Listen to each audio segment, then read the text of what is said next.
Today, it's Edwin's Monday evening property rant.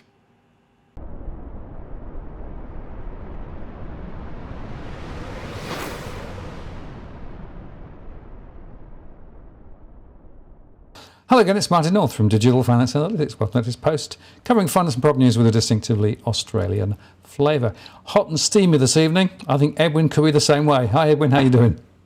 Mate, yeah, it's hot and steamy up here. Looks like there's a thunderstorm about to roll in. But how are our predictions coming along, Martin? I'm always too scared to talk on the rents now because everything that we talk about, it comes true. Yeah. So I'd like to, moving forward, I'd like to stick to baking scones, talking about baking scones and perfecting the art of baking damper and growing carrots because it's just getting too scary. That's right. Well, everything we mentioned, so things like extended mortgages, high migration, higher interest rates, and as for the political scene, well, they're all throwing money left, right, and centre and trying to get people to do. The fix is we said that the fix was going to be in, was already in before the elections anyway, and it's all just it's just a revolving door for the politicians. And the grift that they get and who they support and what they do and what happens. We knew it was going to happen. We knew we were going to get here. What is, in a sense, becoming a little bit scary, apart from the UFOs that are landing all over the world and over the LAC in China and so forth. I mean, there's a bit of a blanket over the WeChat in China because of some are saying that there are war simulations going on at the moment in the mainland, and they don't want people to obviously report on that and get it out too far out in the world. But it's getting scary. Things are getting scary. But you and I knew that we were going to get here in terms of the property, because the property market is all about getting scarier as well. And on one hand, you read stories obviously of doom and gloom. On the other hand, you read stories of chest beating, and people don't know what's true and what's not. But I like your video earlier today about how to look at the political changes, the geopolitical scene, the economics. You can't just look at it from the old lenses or the old lenses or the eyepieces of 2019 and prior to the pandemic, because everything's changed. Everything's very myopic, very centralized, very regionalized. You can, as Louis mentioned last week on the podcast, you could have two auctions right next to each other and achieve different prices. And it comes back to as we said, it comes back to the actors, comes back to the marketing campaign, comes back to the stories. What agent did what they didn't do, the auctioneer on the day. There are so many variables, and you can't simplify these messages. So that is what we hope to bring across to our audience is a broader understanding of what's happening globally, to then for our audience to make decisions moving forward locally. Because if you think that the geopolitical scene, the global economics, what's happening outside of your little neighbourhood is not going to affect the market in your area, be it a rental, be it a sale or a purchase. Well, you can whistle Dixie and you can we can argue till the cows come home, and you're not going to change my mind, because all these other external factors have a major role to play locally, and that's what we're all about. Absolutely, and it's interesting, Erin, because I live in Thirroul, which is just north of Wollongong, and I put my property on the market on Boxing Day. I settled on a sale. It's very interesting that over the last year, prices in Thirroul on average for houses, at one stage they were up at just over 2 million, and now they're at 1.6 million, right? So, local example, prices are on the way down and they're moving quite quickly down. So, but you've got to look locally, right? To make a decision about, do I sell, at what price do I sell, or do I buy, what price do I sell? You have to look locally. You can't look at these national averages or even state averages, because there's so much different dynamics going on. If I go down towards Wollongong, the price dynamics are very different down there, because we didn't get the same run up down there that we got here. We had a nearly 30% run up over the prior 2 years here. So, big run up, slight correction back. I've sold. I've locked in a reasonable amount of equity. But it's a classic case study. You have to go granular. You have to go local to really make the right decisions. Oh, look, you do. And as much as I joke around with what happens overseas, and as much as I joke around with the little brothers and the little sisters and how they influence the market, and how China or influences the rental market, and we allude to, speaking about the migration as little brothers and little sisters, we also have the my cousins from South America, how they influence the rental markets in parts of the eastern suburbs as well, in parts of the inner west. Once again, why do we say that? Why do we look at this? Is because it does have an impact in the local market. So this is where stuff that we talk about. We talk about it, albeit sometimes in jest, just to sort of soften the blow. I mean, all these issues that are happening overseas, it's no laughing matter. I mean, we've got World War III practically at a doorstep. Some people are already predicting the San Andreas fault about to give, and all sorts of shit could happen. I mean, we could have Chile, Peru, and Ecuador, swallowed up by the ocean. I mean, it's all this crazy stuff that's happening there in terms of also the geopolitical scene in Brazil. What's happening there, and now that people are able to travel, as much as people say, well, how's that going to affect our market? Well, a lot of people want to get away from these countries. A lot of young people particularly want to get away from these countries.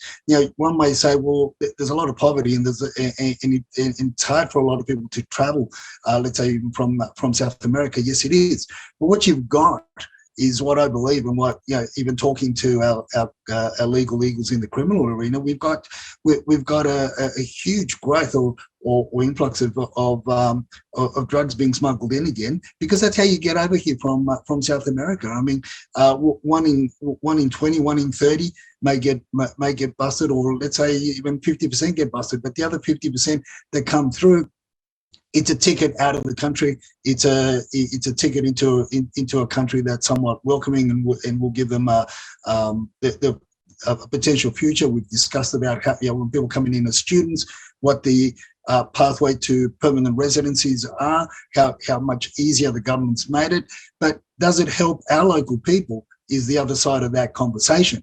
And it's not helping our local people, the local Aussies, because obviously the government's into this, big Australia policy and wanting to bring more in, to what end? You've got a rental crisis that we're going to talk about further, and we've got the property market all over Sydney, all over the place, all over the shop, and so much happening locally. So it's a wonder. So yeah, going back to your video, Martin, earlier today, I think you hit the nail on the head with that. You just got to look at it every angle, every side before you can make decisions, particularly when it comes to buying, selling, and renting. Absolutely, and very, very important to look beyond the obvious too. But I mean, if you look at the WeChat chats and what's going up in China, right? You mentioned the concerns about conflict. Well, there are some really disturbing messaging coming out of China at the moment. Well, yeah, look, the propaganda's in, and it's basically talking about I'll put it out on Twitter today. They're the receipts. That's what we were learning from the WeChat chatters before they went into a blackout. And it's really alarming.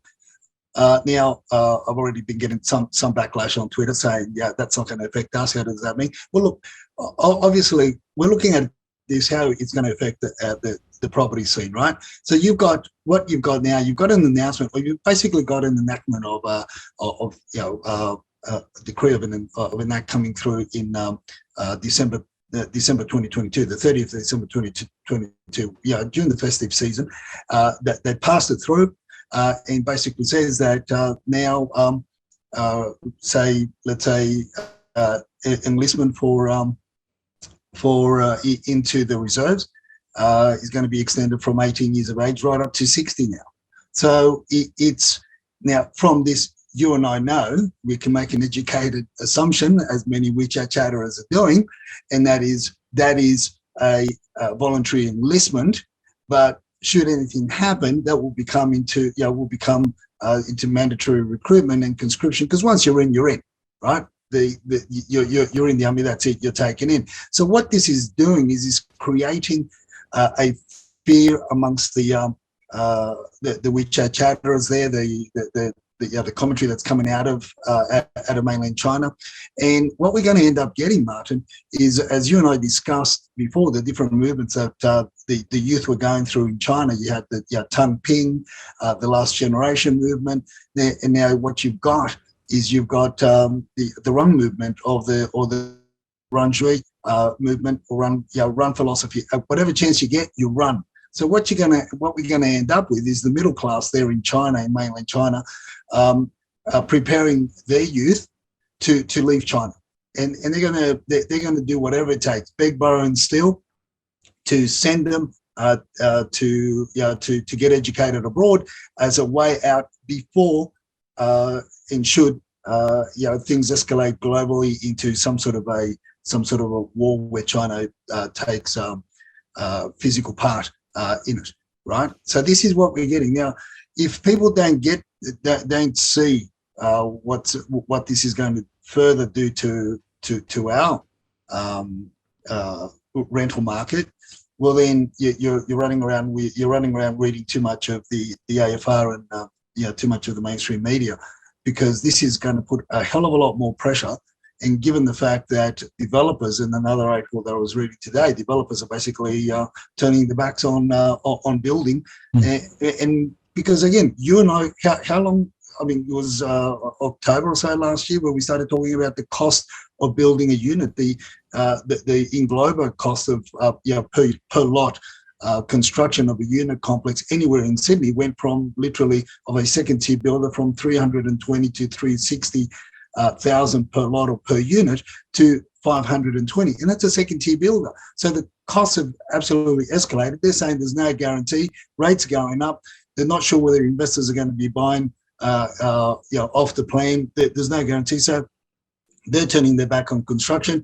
We got promises of the government, building 1 million, then going down from 1 million to 30,000 over 5 years. Well, what is it? So nothing's going to be built. So there's going to be a lot of pain moving forward, and with greater influx of students, migration, permanent residency, the whole bit, skilled labour intake. It is going to be catastrophic for the next 3 to 5 years, Martin. Absolutely. And it's interesting to note that some of the local WeChat chatters are now saying, well, okay, well, in that context, we might have to change our thinking a little bit about what we do locally. So they're having discussions, or they were having discussions over the weekend as to what asset class you would hold, right? And obviously, these are groups with high net worth individuals into shares, stocks, into property, you name it. There's some Kryptonians amongst them as well, but they're all the main consensus is property. They feel that's the safest, given what's happening. Rentals going up, particularly in Sydney. So that property. Oh, by the way, you can tell your mate John Adams that silver is not on the on the wish list. No, silver's not been doing too well, actually. Keep it on the low. Hopefully John doesn't watch our program. But look, everything else is on the table, to the point where what you've got is, and now I think we brought this out about 4 or 6 months ago, where in China the younger generation, they're actually buying not gold, because some can't afford to buy an ounce of gold at a time, but they can buy what's called gold beans, and that's what they're also trying to do here. Buy gold in small quantities. Basically, they're saying that's more secure than keeping money in the bank. That's more secure than crypto or any other thing. But the bigger players, they're moving hard into property. There's no doubt about it. Outside of gold and whatever sure things that they may think that they feel safe and comfortable with in holding in terms of stocks and shares long term. But yeah, look, that's and all driven by this the latest information that came out of China with regards to this recruitment age being extended to 60 years of age. So they're saying that's it. There's really no other choice moving forward. So look, in a way, you sort of think and you hope that there'll be the rental pool will increase in the capital cities, predominantly in Sydney, where we're suffering the most in terms of rental prices. Because of the WeChat chatters coming in, as I keep on saying over and over again, it's not a really big market to really turn it either way.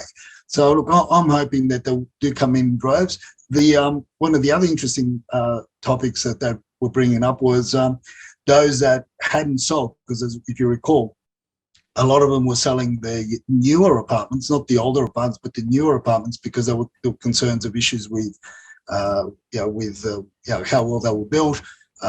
Whether or not they were going to be facing huge amounts of fees with regards to special levies to get things rectified because builders go and bust. Well, that conversation is somewhat subdued now, because they're just saying, well, if we haven't sold, we're not planning on selling anymore. We're just going to simply partition that up and break that rental ceiling, which is what's been happening, what you see now being reported across social media platforms, and the mainstream are picking that up as well. Absolutely. And it's interesting because Macro Business had an article basically saying how Australia gave itself a rental crisis. Actually, it was an article that was published in news.com, and the depths and width of this rental crisis is pretty astonishing, very worrying and very concerning. But it's, largely self-created, plus, of course, as you say, this influx where people are looking at Australia and thinking, well, it's least worse relative to some other parts of the world. So it's going to get worse rather than better, isn't it? Look, it is. It is, again, you've got no appetite for construction. Builders are going broke. And those that can develop and can build are just sitting back and saying, why do I want to jump in this mess? So you've got those issues on the construction side of things. What's interesting about that post that Macro Business put up on Twitter, Martin, is what I found it even somewhat a bit more interesting as well was Citibank 5's response. And says, we're already seeing fully employed people homeless, as some landlords have risen rents, e.g. $610 per week to $850 per week in an apartment building in Brisbane. Students have since moved in the same apartment. Fact. so that's how you break the rental ceiling. Kick the long-term tenants out, like we spoke about before. It's no news to us, no news to our audience. And then you subdivide the two-bedroom unit into 8 beds, and you charge $150 per bed, and booyah! You've got all of a sudden your bad investment turns into a money-making machine. And guess what? In a lot of these cases, Martin, a lot of these is going to be cash, right? Because a normal real estate office will I'm saying a normal and ethical office will not manage these type of dwellings. But we know that some do, but the majority won't. And so these are just going to be a lot of cash transactions. So look, the other thing to this also is that correlates with this that Micro Business has put up, and what you and I have been talking about for a while is we also have been monitoring those two WeChat trading groups, and there's a huge demand for handyman type tradies, small time tradies when you read the posts, it talks about basically they want to convert garages into overnight stay accommodation. They want to turn subdivide apartments into from 2 to 4 dwellings, blah blah blah, and so forth. So there's a lot of work coming up. So but we've been watching this trend for months now, and here we are, and it's only going to get worse before it's going to get better. Absolutely. Well, the ABC did an article today which was basically saying share houses make a comeback as rental crisis continues and people lease out spare rooms. So, it's now finally made the mainstream. We've been talking about this for how many months, Edwin? They should listen to us and they'd get the news a bit earlier, right? Well, they do. What I've found out is that the ABC and AFR, they're trolling us, Martin. They're trolling in the interest of not the interest of the people, in the walk the world. They're watching you. I think they're subscribed to you. They're taking our points. Well, better late than never. But it is the point that people cannot afford to have a property on their own. They actually need to find other people. So therefore, you're getting multi-occupancy now. Complete reversal of what was going on through COVID. I guess the question is, how long will that go on for? Or will people just simply say, no, it's too hard, and then look further afield again and sort of, more travel, but perhaps cheaper accommodation. But even on the urban fringe now, the rentals are rising very significantly. So we do have a really critical issue here. This is a rental crisis, is really touching pretty much every state, every territory, and every community. Yeah, look, but let me say this though. Our observation, on-field observation, has been in some of the regional areas closer to Sydney. Rents have somewhat stayed dormant, and in some parts they've even dropped.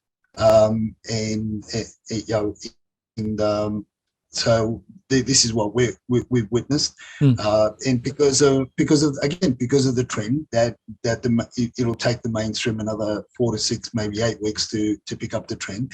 The article talks about it.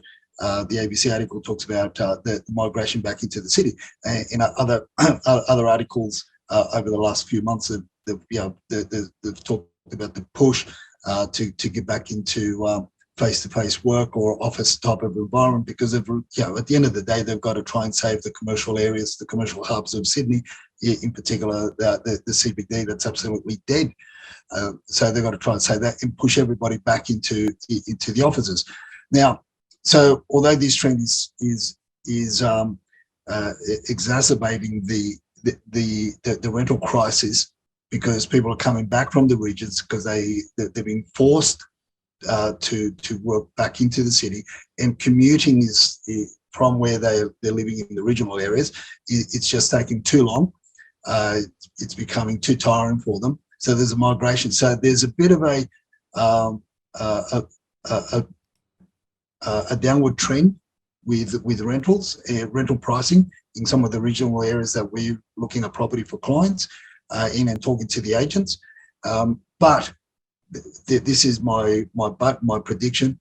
I would say in 4 to 6 months' time, we're going to see once again a reversal, because people have to live somewhere, Martin. Yep. What's going to be the choice?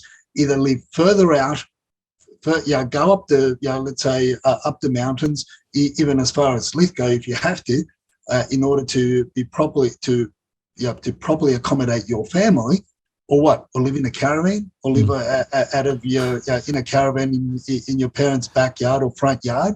Watch this space as caravan cities start popping up all over Sydney. And I'm not talking about just the west or the southwest, as people would like to imagine, but watch this space and watch these caravan cities or caravans pop up all over the North Shores and your eastern suburbs as well, because people need to.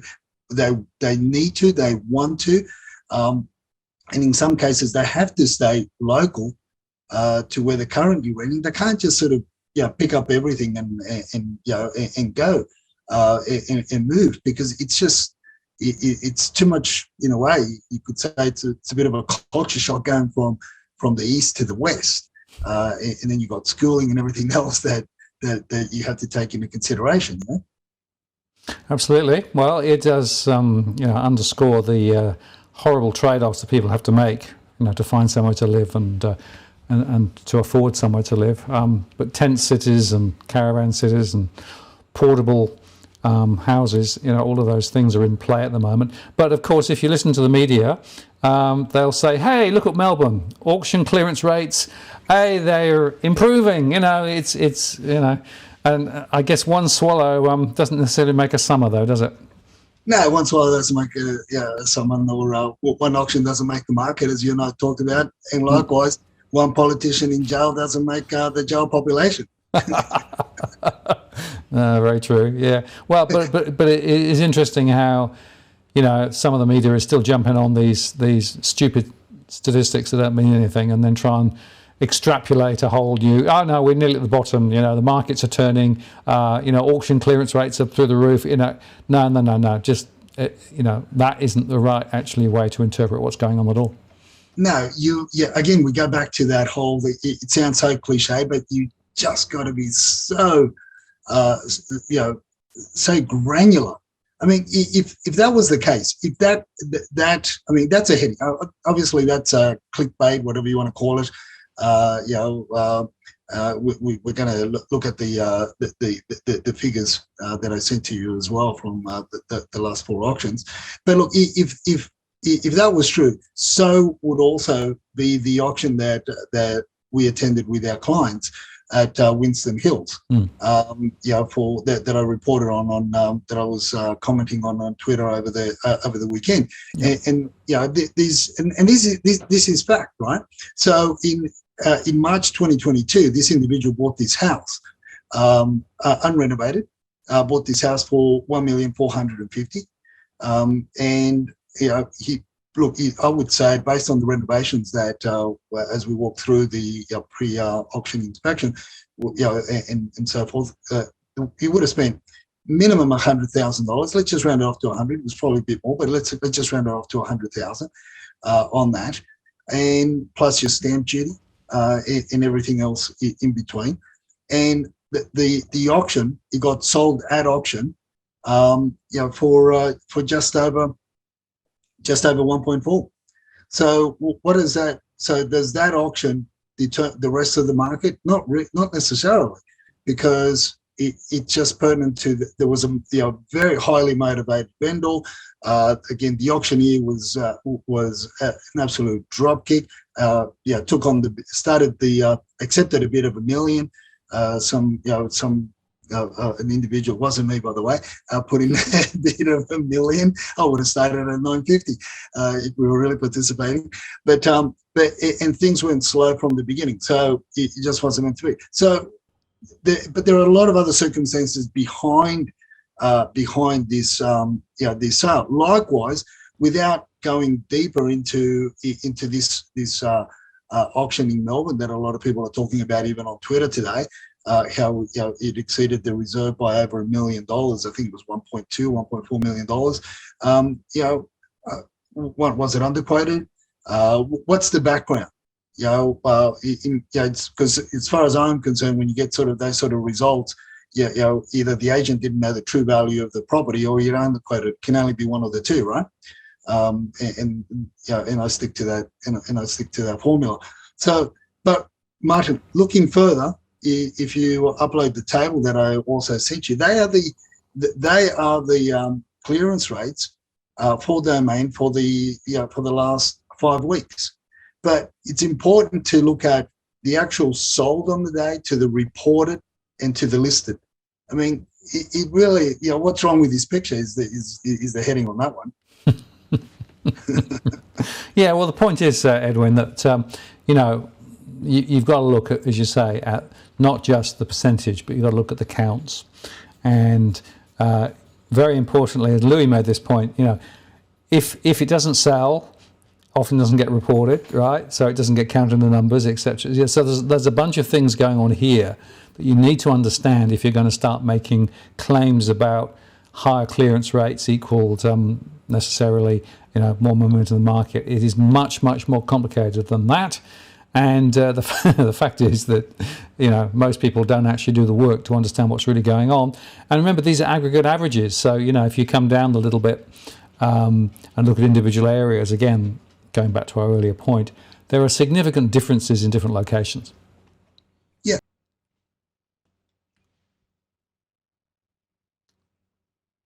for a long time now. The real story to all this, Martin, is the fact that there's very low listing, for sale listed properties on market, right? And that's what's cushioning this drop, right? That's really not really being discussed, not really being talked about. But the biggest story is the low transactions, right? Which is putting a lot of pressure on the real estate industry. Now, a week or so ago, a major franchise that has 4 big offices in the West region had a conference at Castle Hill RSL with over 150 selling agents present. There was a lot more, but I'm told there was 150 selling agents plus their associates plus staff and everything else. But there was a minimum 150 selling agents, right? The main points of concern were the fact that they've got less listed properties listed and coming up on their books than what they had last year. So they're looking at a very gloomy future, to the point where 40% of them have to basically let go of their associates or the personal assistants because they can't afford to maintain them, because the majority of these agents work on a contractual basis with the head office, or which is full commission. So at the end of the day, bottom line is if you don't get the sales, you don't get the commissions, and if there are no listings and the listings are dropping, people are going to be starving. Yep. Now, the thing is, the Teslas that they drive, the Porsches that they drive, the BMs and Mercs and whatever else that they're driving, don't pay for themselves, unless they've got OnlyFans pages on other social media pages, then they could afford them. But there's a lot of pain out there, Martin, and that's the story. But the mainstream media aren't talking about it. To me, that's what these numbers show. Yes, the low numbers on market are, in my view, are consistent with a lot of what you could say, somewhat, properties being sold at auction readily, and because two things, because there's more demand than there is supply at the moment, in demand of good quality property, then there is supply, and vendors are literally being crunched by the agents on the day to accept lower prices, because they themselves don't want to work harder to achieve a higher result for their vendor anyway, because it's not in their best interest to keep the listing for 6 weeks, 8 weeks, 9 weeks, 10 weeks. They want to sell it on the day after the 4th week so that they can be guaranteed a commission straight away so they can pay their bills. So that's a story that needs to be told. Yeah, absolutely. And you understand that motivation, particularly now. And let's just look at the listings, right? Because we can go back and look over the last few weeks. It's quite interesting. If you start with Sydney, back on the 6th of February, right? 16,378. If you look at the 13th, 16,627. And on the 20th, 16,537. So what's wrong with this picture, Edwin? Well, that's it. This is people are being spooked. Mm. People are being spooked, and as much as on the one hand, you're seeing, in my view, you are seeing great results. Like even the auction at Winston Hills, as we're talking with our client, I said, he said, they should have got a lot more. And look, there was something like 13 registered bidders on the day there, and they should have got a lot more.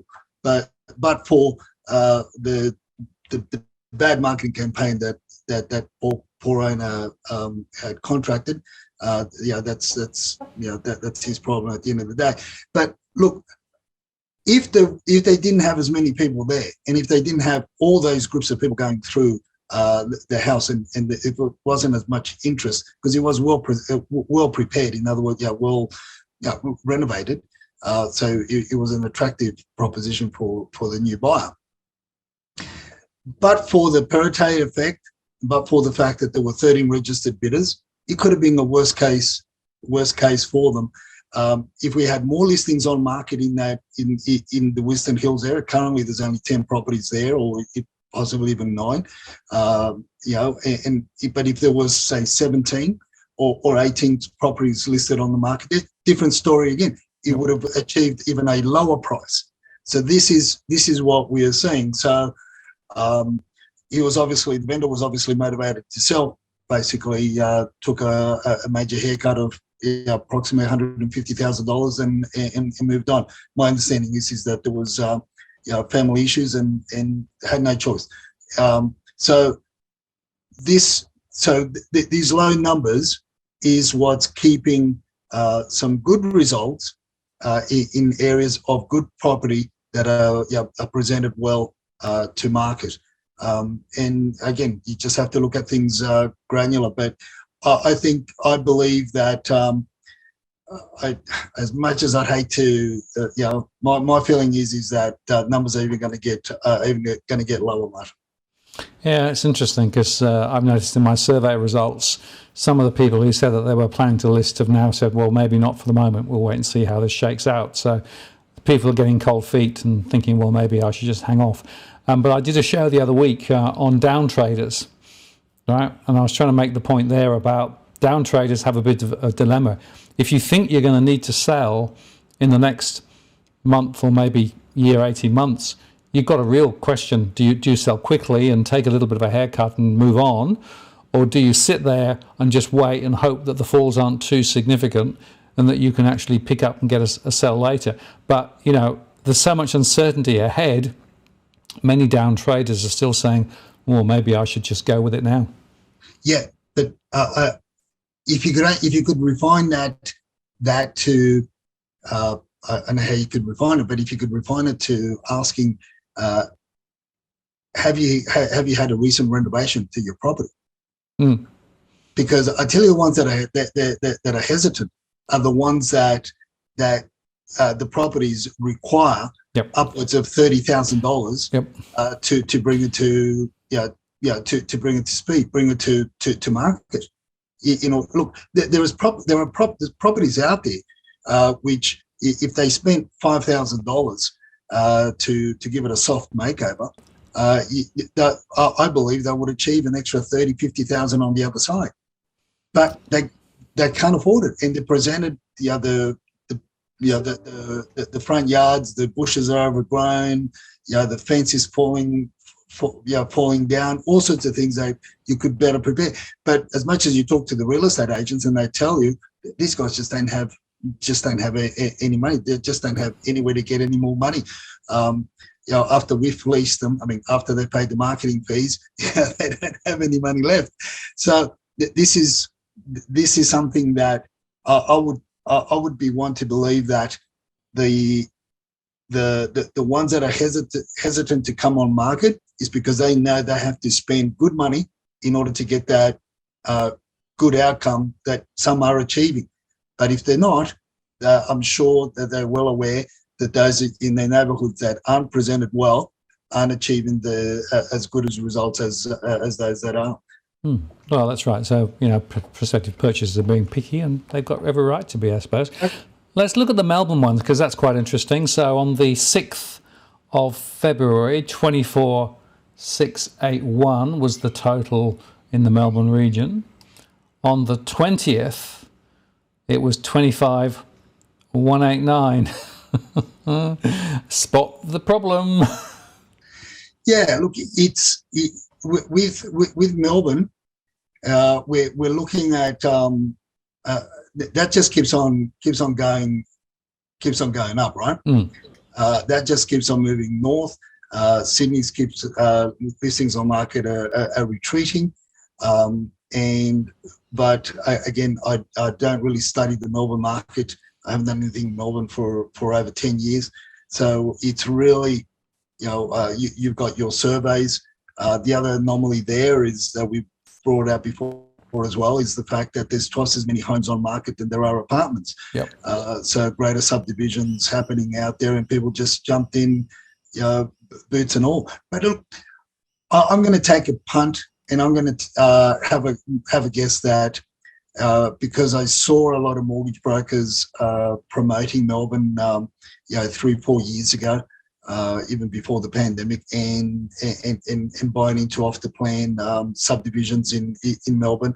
And I'm going to take a punt and say that a lot of the listings are based in those newer subdivisions that basically that weren't worth the money at the time. Likewise, in some of the subdivisions in Sydney that I often refer to, your Marsden Parks, your Schofields, and others in the southwest region and the west regions, and where they were never worth the $950,000 in the first place. Hence the reason why they will do their ass, and they will drop even further because there's no infrastructure attached to them. So I'm going to have a guess and put it out to our viewers, and to correct me if I'm wrong, but I would say that most of those listings are in those areas where investors from New South Wales jumped in boots and all, and now they can't hold on to them because the rents haven't really gone up in those areas.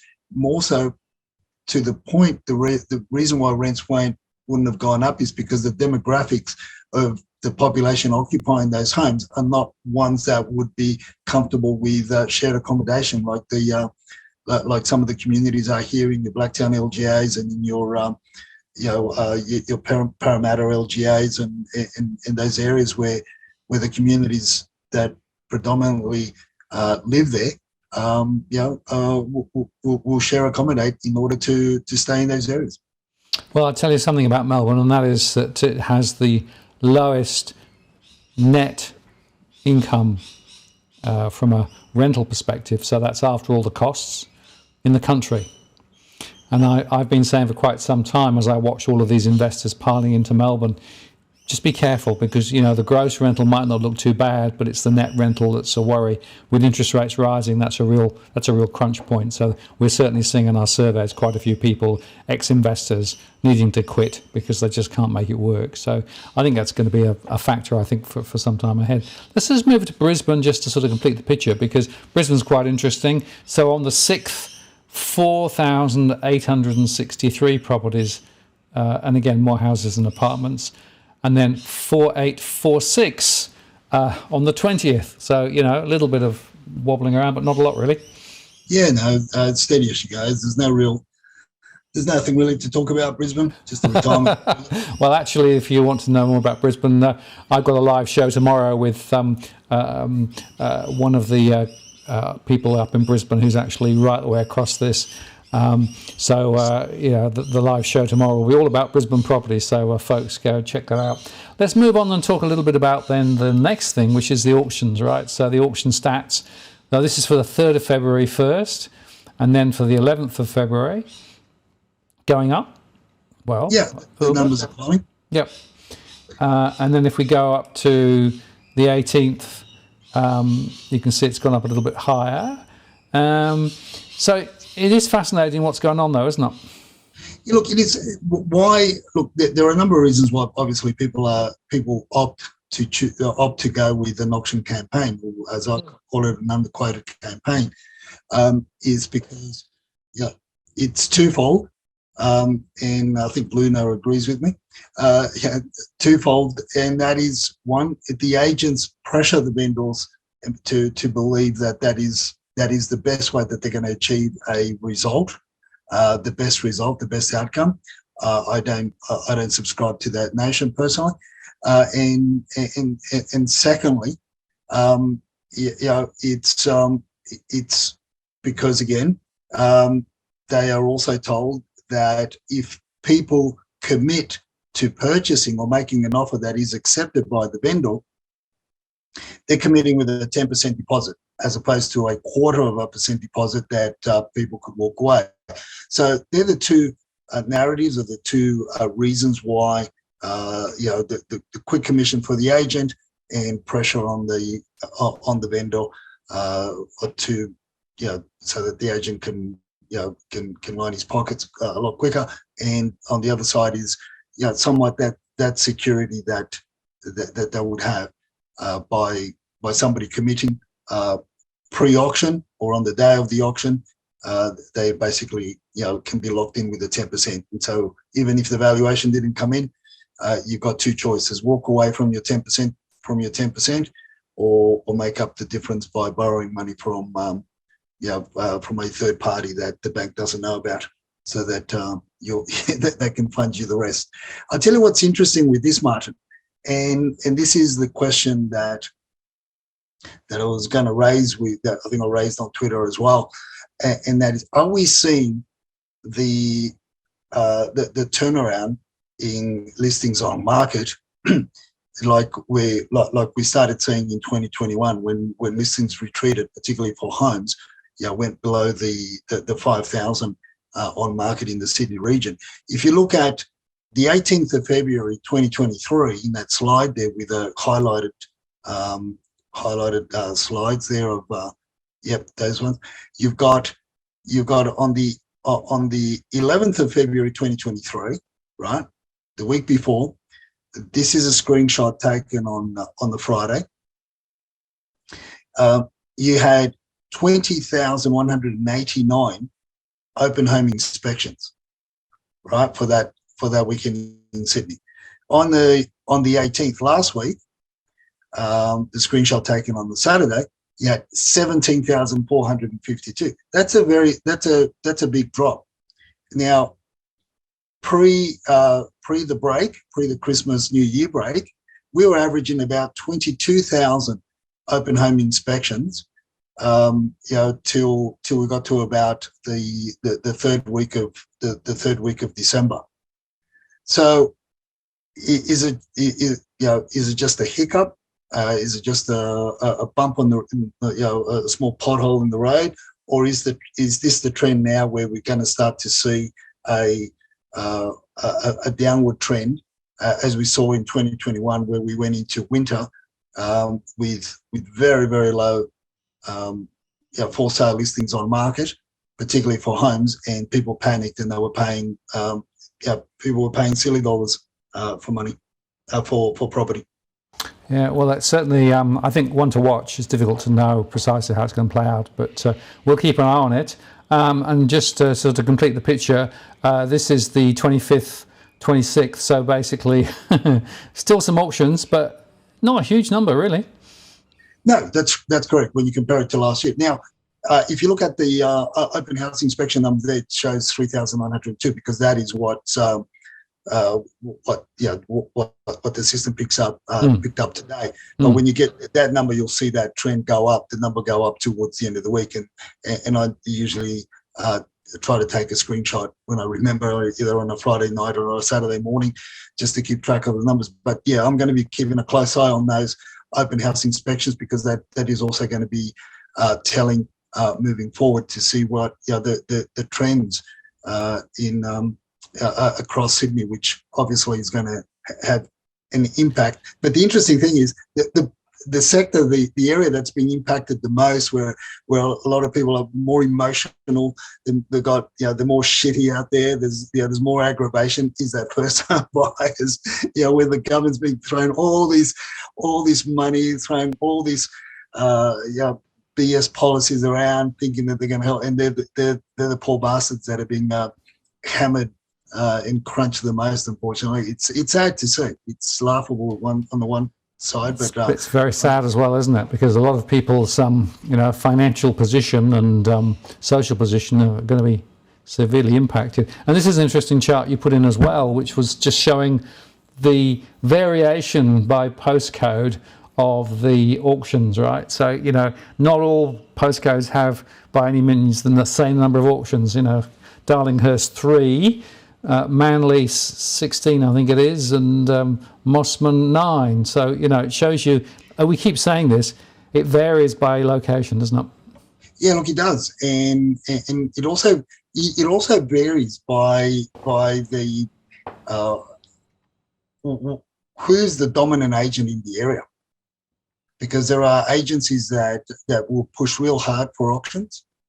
Again, it's self-interest. A lot of this is self-interest, and then there are other agencies in other areas where they'll take the more traditional approach, give people a lot more time, and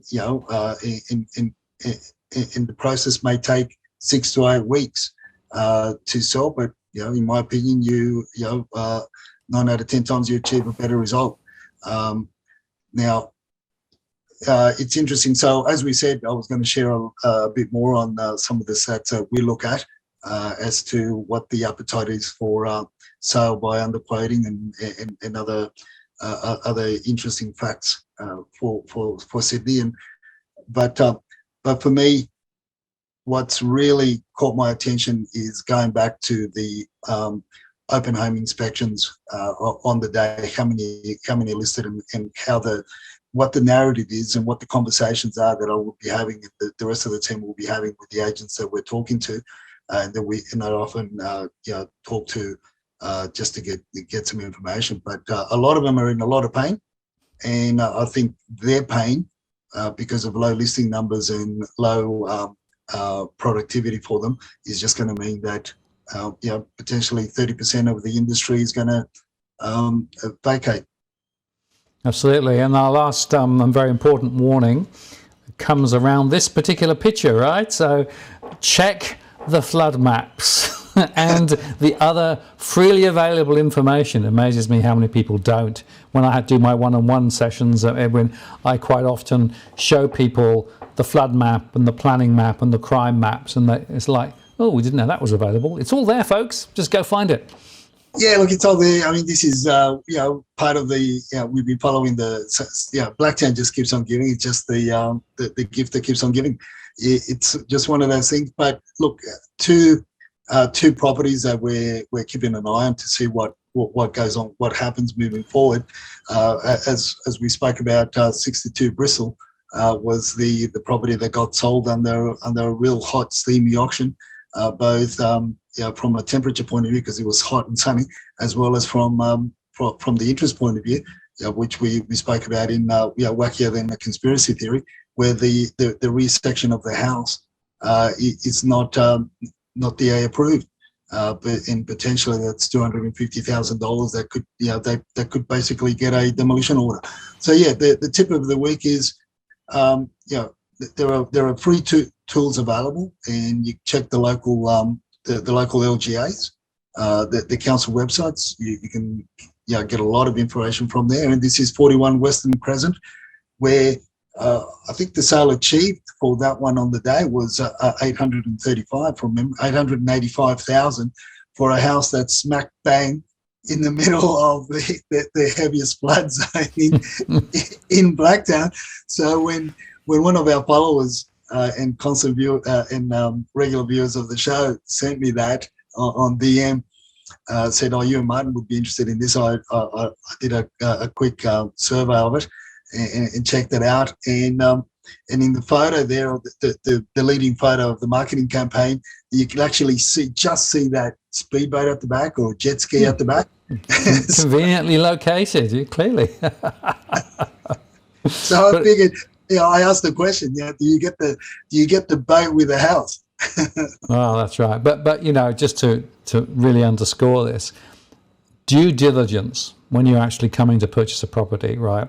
You got to check off, the DAs and the planning, and you've got to check off the flood.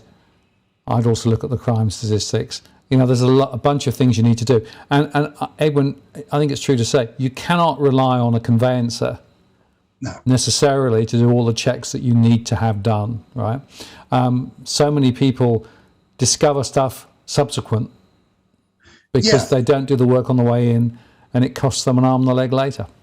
No, that's correct. And see, and this is one of the misnomers that's out there, and that is that some conveyancers will actually tell their clients that, oh, look, if the extension or whatever they erected at the back is, or the front or to the side, whatever, if it's been there for more than 7 years, it's okay. Everything's hunky dory. No, it's not. At the end of the day, if you've got a narky neighbour, if you don't get along with your neighbour, you're going to have a hell of a lot, a time on your hands moving forward, regardless of how long that structure's been there. If it's not council approved, at the end of the day, the black letter of the law is that you will be forced to do what one would call a reverse DA, or worst case scenario, you will get a demolition order. In my view, although this in Bristol Circuit, that's only been up for about a year or 18 months or so. In my view, I would be 99% sure that they will get a demolition order for many reasons that we spoke about before, and I won't belabor on that now. Yeah. But yeah, that's my call. So we're just keeping an eye, watching it. Yeah, and definitely. We're in relation to strata reports. If you're buying a strata complex, your lawyer, your conveyancer is not going to read the 200 pages. They will only more than likely just read the last year's minutes of the AGM and the financials, and then get on about their business. At the end of the day, they're only getting a fee in their head of anywhere between in their hand between $600 and $1,000. The rest is basically fees for disbursement, council, and all that, and all sorts of things. So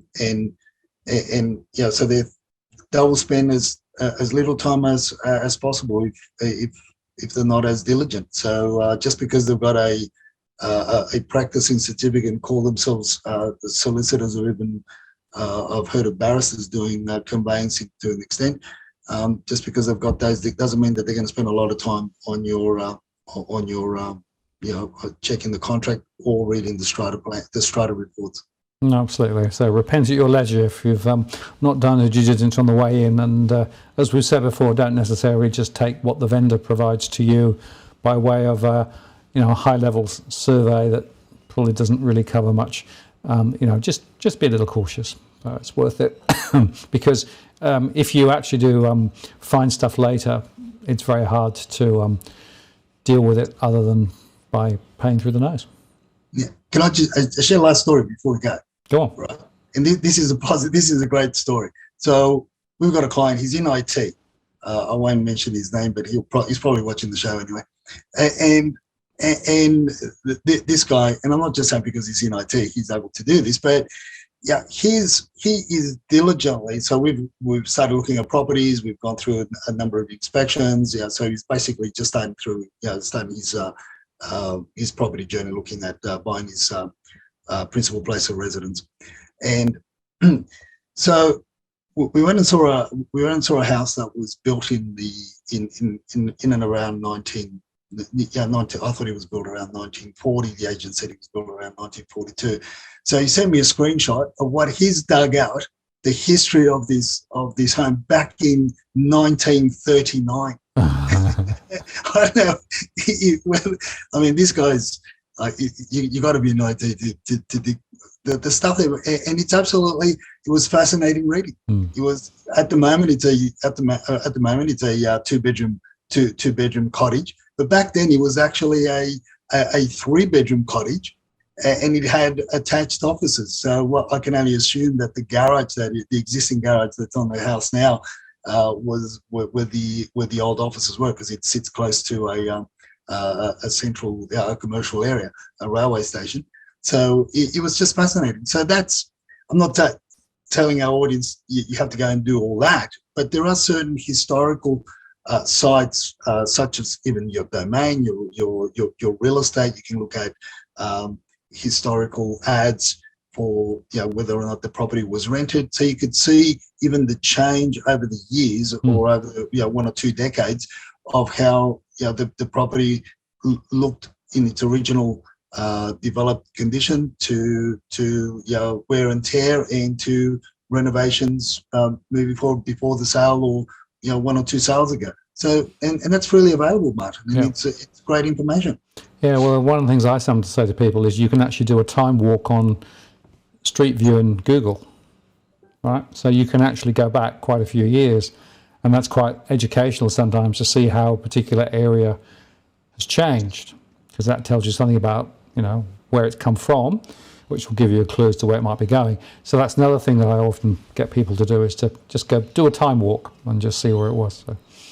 You never know. It might come up in a news article somewhere. Could well do. Edwin, as always, great advice, and thanks very much for your time today, as always. And we'll do it all again next week. Yes, definitely. We'll have to do. I like the show with Louis. I like the show with Louis. I'm going to try and invite our mate Tom again. Okay. Yeah. Well, we're all welcome. All welcome, particularly now. Yeah. Tom's of the view that we're pretty much at the bottom, so we'll watch with interest. I wouldn't mind inviting the CEO of Yellow Brick Road. Yes. Yeah. Well, we'll see. Thanks. We'll catch up soon, and we may have some more guests for you folks. Just keep watching the shows. See you, Edwin. All the best.